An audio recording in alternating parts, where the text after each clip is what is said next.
अपने गार्डन के इस प्लांट से आप लोगों की मुलाकात मैं करवाती हूँ।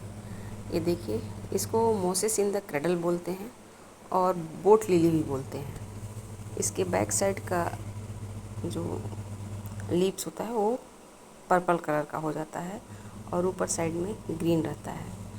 बहुत ही खूबसूरत प्लांट है और एक से अनेक प्लांट हो जाते हैं। ये बेबी प्लांट निकलते रहते हैं।